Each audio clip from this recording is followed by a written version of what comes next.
Well, hello there, everyone. Happy Mother's Day to all your moms out there and to everyone who has a mom alive. And if your mom's deceased, happy Mother's Day to all of them as well.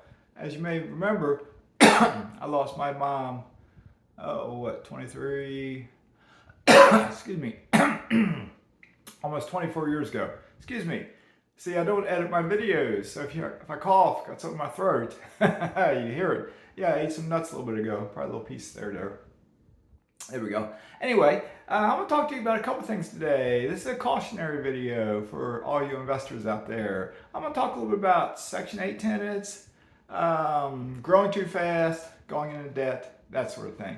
And I'm going to be contrarian to a lot of YouTubers you might see out there. I'm not saying I'm any smarter than them, not saying I'm any more intelligent than them. I'm not saying I have any more experience than them, but I do have more wisdom than perhaps some of them. Not all of them. There's a lot of people out there that's smarter than I am. So with that being said, I am Mazske Finance. I'm coming to you currently from South Florida. I am not a financial advisor, not a CPA, not an attorney. I'm not a doctor. I'm not a nutritionist. I'm not a lawyer. I'm nothing at all. I'm just a little peon. I'm a little guy who never made a lot of money in his life.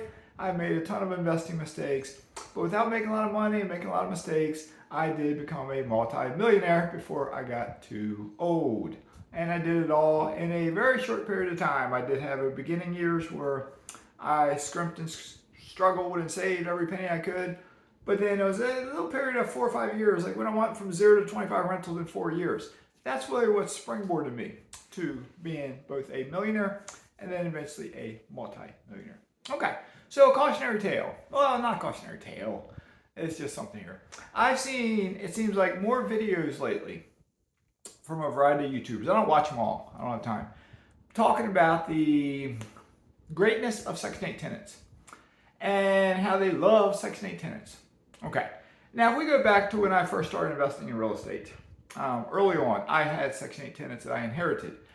I personally am not a huge fan. I wasn't a huge fan of Section 8 back then. Why? I have a work ethic, and I think everyone needs to work. And I think if someone wants to accept a handout from the United States government, there needs to be a conditional thing of work going along with it. Okay? And so on. So I won't go too much into that. And some of you may say, they do have to work if they get Section 8. Okay. All right. So with that being said, what's the cautionary tale?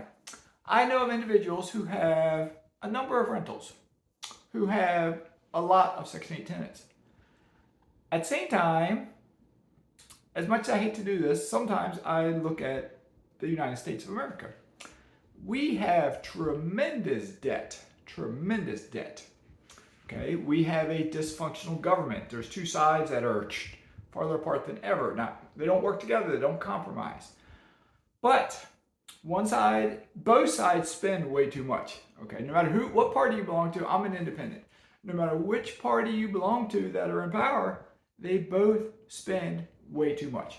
So, and they've done it for decades. Okay, a long time, longer than I've been alive, I think, almost. And we have tremendous debt. You have people running for president now who say we should default on all our debt. We have the debt limit coming up the end of June or something like that. That they say we could default on paying our bills if we don't raise the debt limit.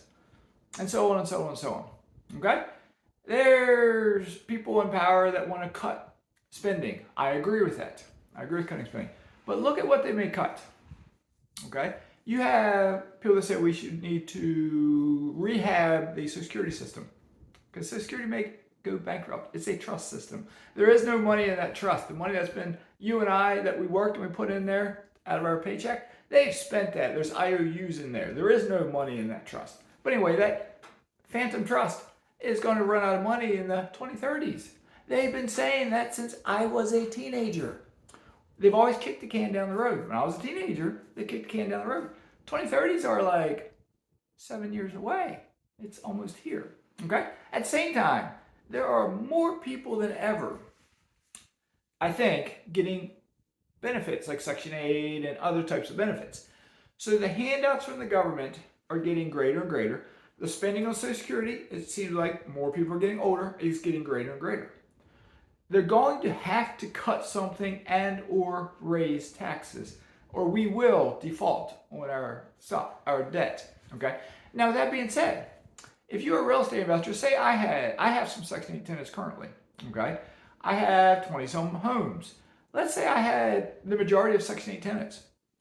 Let's say the United States government cut funding to HUD, and they had to cut funding to pay for tenants. That's not like something that, oh, that'll never happen. That's a possibility. So the more Section 8 tenants we may have, and if you don't know it, today's Sunday, May the 14th. I didn't say that, did I? Happy Mother's Day again. But if we have a majority of Section 8 tenants, or half Section 8 tenants, and we got a lot of units, if they start cutting funding, we might be in trouble. Possibly. Maybe not. But so many YouTubers, all they talk about is the greatness of Section 8 tenants, guaranteed rent, and this and that. All I want to do, I'm not saying we're going to cut these benefits. All I want to do is caution you, don't go overboard on this. Diversify your tenant base. Don't have all Section 8 tenants. Diversify, okay? At the same time, you hear a lot of YouTubers, Bigger Pockets, the website, books, podcast, talk about, as a real estate investor, utilizing debt to grow your wealth.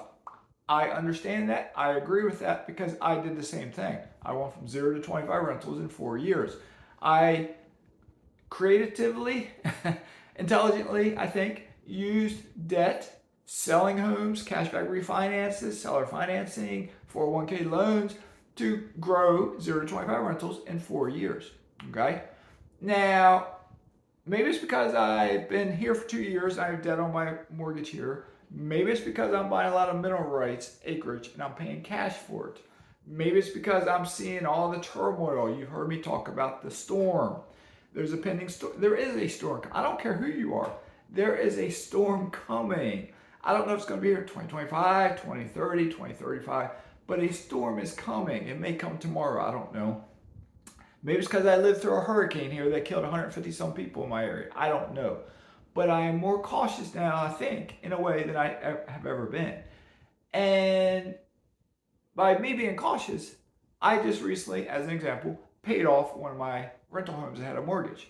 Okay? I am working on paying off a second rental home that has a mortgage. I currently own, free and clear, 5 homes. 2 are inside self-directed IRAs, 3 are outside of self-directed IRAs. Okay? Knowing there's a storm coming, knowing I do have a couple Section 8 tenants, knowing my tenants who work jobs might get laid off if we have a recession, I think what's prudent for me is to pay down some of my debt, pay off some of my homes. Not all of them. I'm not saying I'm not going to use debt in the future. I'm not saying I'm not going to leverage myself in the future, but I may not. I have 20 some rentals and 25 acres of mineral rights. If I paid off all my mortgages, I have more money than I know what to do with. Okay? If I pay off some of my mortgages, it increases my income. I'm frugal. This mortgage is out of character for me. I am frugal. I don't spend a lot of money. Okay? So the less debt I have, the more money I have in my pocket. That means I can do a couple things. I could spend more money. I could buy more investments and pay cash for them. I could put it in the bank and get 5% interest like I'm getting now, and so on and so on and so on. So if you're a beginning real estate investor, you have 2 units, you have 3 units, you have 4, and you really want to springboard up, I would caution you, I made videos about slowing down, stopping smelling the roses, and that sort of thing. I would caution you, just knowing the time period we're living in, think about what you're doing. Don't risk everything just for growth. Just be careful. Just be careful. Now, if you're successful in your growth, more power to you. Okay? If you have 100 units right now and you're leveraged to the hilt, but you have the cash flow coming in to pay everything, more power to you. But be careful. I've heard Michael Zuber say he paid off, I think, I could be wrong with this, 30 some single family homes just for his base to have it paid off. I only have 20 some homes, but I'm thinking if I can pay off closer to 10 than 5. Now, I say I don't get to 10 paid off, but closer to 10 than to 5. That means what, at least 8. That's my goal. So we'll see. So again, I'm not telling you what to do. I'm not telling anybody what to do. I talk about what I think, wisdom I've picked up over the years, experiences I've had, and so on, so on, so on. I did recently do some calculating on mineral rights. I'm going to make a video sometime the next day or two, trying to compare mineral rights investing to real estate investing.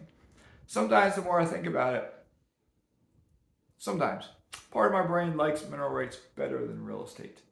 But I'll get into that in a future video. Not all of my brain, part of my brain. So that being said, shorter video than normal for me, which is my goal. Have a great day. Stay safe in all you do. Keep loving life. And if you're not on the property ladder, do safely and conservatively utilize debt to get on the property ladder. Thanks for watching. Have a great day. Mazskes signing out.